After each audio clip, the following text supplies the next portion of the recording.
Hey folks, Michael with Raccoon City Pinball here. Instead of being out in the sun or playing Tony Hawk Pro Skater, I've done a little bit of an experiment down in my studio. I've compared different wireless transmission pairs, right? So I basically have a CineView HE, which is the most popular one. I have a CineMaster 4K, and I have the Monoprice Blackbird, which we all started with. Right, and as you may know, I'm a big fan of multiviewers, so these tests have all been conducted with a multiviewer. For this experiment, I've just used a Thomas recorder with a reference game that outputs a 1080p signal from a recorded 4K game, right? So, and you can kind of see that as, say that we would have a 1080p multiviewer with 4 cameras kind of plugged into it, right? That's kind of how you would kind of describe that setup, right? Because at the end of the day, what we want to do is we want to be able to just transmit one single wireless signal from a pinball streaming rig to a broadcaster station, right? And the 3 different wireless transmitters and receivers that I have access to is, like, if we start with the Blackbird Monoprice, right? It's widely known that you can only have 2 of those in any given space, right? But one of the attributes that there are advertised on that product is that the signal is uncompressed, right? And that is like that's the whole purpose of this kind of video demo, like review, call it whatever you want, right?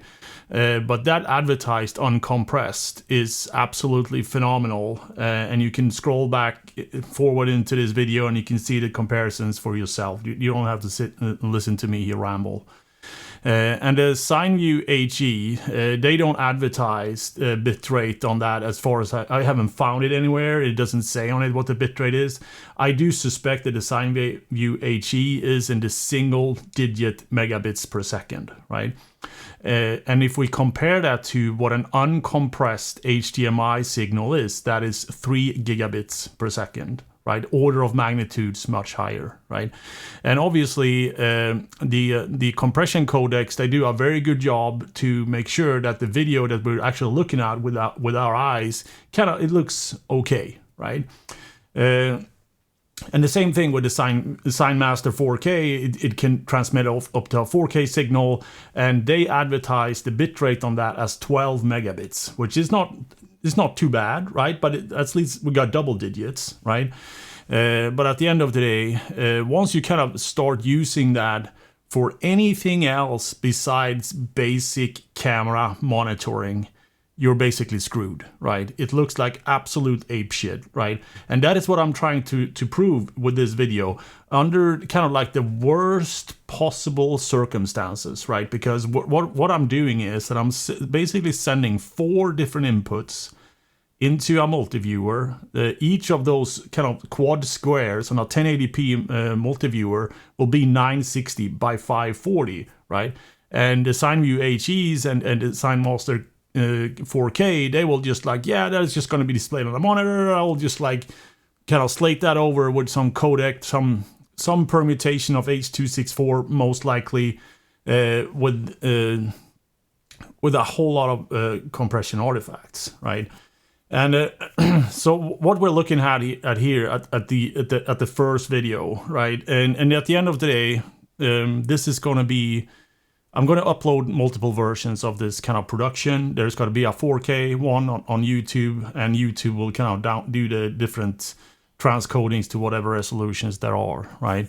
And I'm also going to render a 1080p version of this video that I'm then going to replay through OBS to Twitch, so you can actually see what the trash looks like once it ends up on Twitch, and what it looks like for your viewers, right? And it's not going to be a very pleasant kind of experience for them. And I've seen, I kind of fell victim for this myself in a way, right? I did stream a launch party for like Elton John or something like that. Yeah, it was Elton John. I had my CineView HE, I had my multiviewer, and it looked absolutely apeshit, right? And I was just like, yeah, I can't run with this. I have to figure out something else, right? So, but at the end of the day, So if we start at looking at the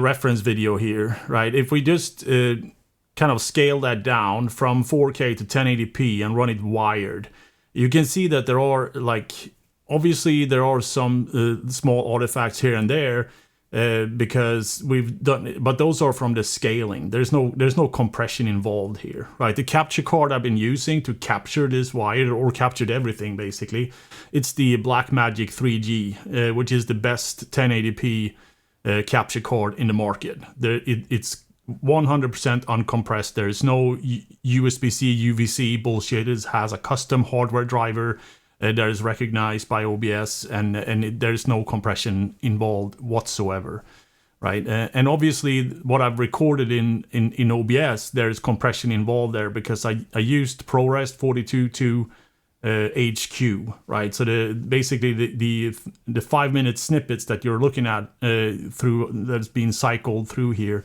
They're about 20 gigs a pop, right? And you can barely see anything, any compression artifacts in that, right?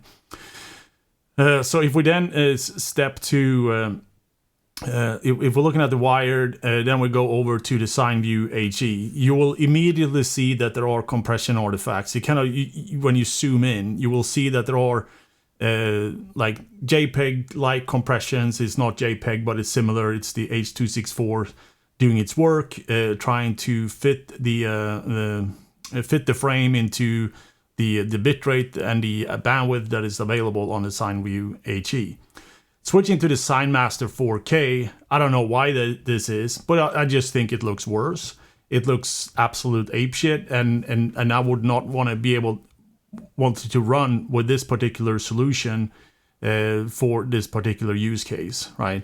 And the CineMaster 4K is running in 1080p. It's not running in 4K. It's you can kind of set that on the you can dial that on a transmitter. You can kind of like scale it down. And I also made sure that my recorder was actually outputting a 1080p signal, so the scaling is done on my recorder that replays the file through the CineMaster 4K. But it looks like shit, basically, right? And at the end of the day, like, all right, so now we've seen this, we have some compression and like all that bullshit is being done, and it's just like it doesn't look very good. But the Blackbird, it looks like nothing happened, right? If you compare the wired versus the Blackbird, you barely see any difference, right? It's the exact same signal. You can argue that is not even sent wireless, right? But the thing is, the Blackbird has this particular limitation that we all know of. If you as much hold up your hand in front of this Blackbird, you will have frame drops, right? The practicality of the problems that we've seen in a real kind of scenario is that we had a topper on Scooby-Doo that basically blocked the signal that was in the middle of in a big arcade. We had a lampshade that was like this size, like in the middle between the rig and the broadcaster station. That causes disruptions, right? So that you're gonna have to have that in mind, right? When you're looking at the Blackbird, right? And you can also only run 2 of them, right? So what you need to do, like say that you have a free open space and a couple of thousand square feet, right? And you can have line of sight from your broadcasting station to your rig. What you need to do is that you need to mount the Monoprices or the Blackbird sort of like on something that you can twist quite easily, right? So say that you have like a stem from a mic stand or something that you just can loosen and just twist it to make sure that the 2 fronts of the Blackbirds are facing each other, basically.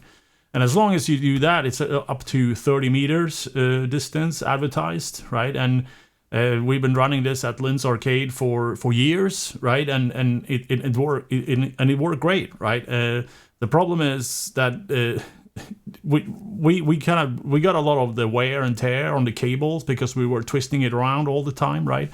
And we kind of had to like duct tape that up and whatnot, and we kind of decided to let's do the conventional switch to do the CineView HE triplet. And boy, do I regret recommending doing that, because all of a sudden the stream looks like shit, right? And it doesn't matter if you have 1 or 3. It's just like that compression. You cannot unsee it once you've seen it, right? And everyone's running with that solution. It's just that you're going to be victim to that, right? And I don't think it looks very good, right?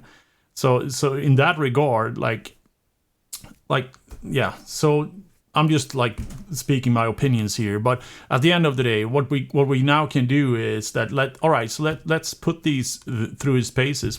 How does this actually look once you've once you kind of put it through an overlay in OBS, right? You kind of import your Blackbirds in OBS, and you actually put that into a streaming overlay, like a pinball kind of stream, right?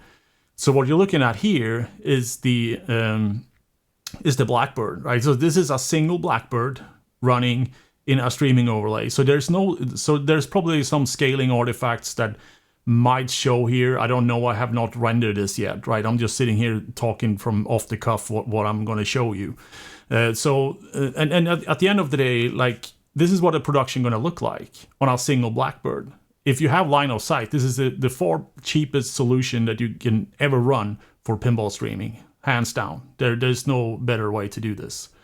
And you can also see that the play field that's in the center here has been is not using the full size. And there is actually that is what you're looking at. That is the 540 times 960, right? Do not scale that up. It doesn't look better. You won't see more. You just see more trash, right? And you get upscaling artifacts that don't look very good, and you don't want to deal with that, right? So fast forward, right? So we do the same solution with the CineView HE, because the CineView HE is like the most kind of conventional transmitter receiver pair out there, right? And you can immediately see, right, that this, okay, like, all right, it kind of looks okay, right? But at the end of the day, what you want to do now is you want to jump to the Twitch channel. This is available on the Twitch channel. The URL is down in the YouTube description. There's a highlight VOD of this particular video that has been submitted through Twitch. And that means that I've encoded it to the 6,000 limit, and basically like a stream, right? And there you will actually see what it looks like, right? And you will see that it will look like absolute trash, right? You can't do anything with it. And you're having your viewers looking at that, and it's not very, doesn't look very nice, right? And at the end of the day, like, you can argue yourself blue in the face that, yeah, I'm going to have 3 of these and I'm going to scale it down, whatever. It's just like the codecs, they can't like work through some of these problems that, because at the end of the day, what the CineView HE does, and it does a phenomenal job, is like a low latency monitoring. You're monitoring the framing on a film production, right? And you can have multiple of these, and like, it's very practical, right? But it just compresses everything to basically nothing, right? And there's also another kind of problem while I'm on the horn talking about this bullshit, is that, let's say that you have the 3 CineView HEs, right? And what you're doing is that you're submitting 3 gigabit per second HDMI signals through these straws, like you're sucking, like you're trying to drink the ocean with a straw, right? And then on the receiver side, you basically decode that signal and turn it into a 3 gig per second signal. So you have to deal with three HDMI captures absolute trash on your computer, right? And to me, that concept in itself is just like, it's so inefficient and it's so dumb that my head's going to explode, right? And that's why I've switched entirely for wireless broadcasting. I run NDI. I bring my own network. I run NDI, and everything is like, I don't have any compression artifacts. I can dial back the bit rate on everything and control the amount of bandwidth I have. I can use that depending on what the situation is like. I've streamed from the most difficult places they can ever imagine, dealt with interference from all over the place, right? And I'm just like, I'm just so over like this whole using these devices that are designed for basically film monitoring during a film production. It's just like, they're not meant for broadcast. Nobody broadcasts with those. Only we, the pinball people, and just stop it, right? So I'm just going to get off my soapbox here right now and let you decide for yourself what you want to do. But I mean, at the end of the day, so this is the final kind of pitch here is that you get a Blackbird for less than $200. You get the best multiviewer that money can buy, a 4K multiviewer that you can scale down to 1080p. The scaler on this multiviewer is absolutely phenomenal, and you get that for less than $200 as well, right? So, and that means that you have a full worthy solution, and at the end of the day, like, the kicker here is that you only need one 1080p capture card on your laptop or on your computer, whatever, right? And if you get the Blackmagic 3G capture card, which is an external kind of Thunderbolt capture card, you have and that's like $100, right? $120, and you have the absolute best capture solution in the business, right? And I don't know why you wouldn't want to run with that, right? If you have the line of sight with the Blackbird, right? That's the key, right? And then if you want to if you don't have line of sight, then you need to start exploring using NDI, bring your own network, and all that good stuff if you want to get rid of the compression artifacts. So that's it. I'm gonna cut this now. All right, see you.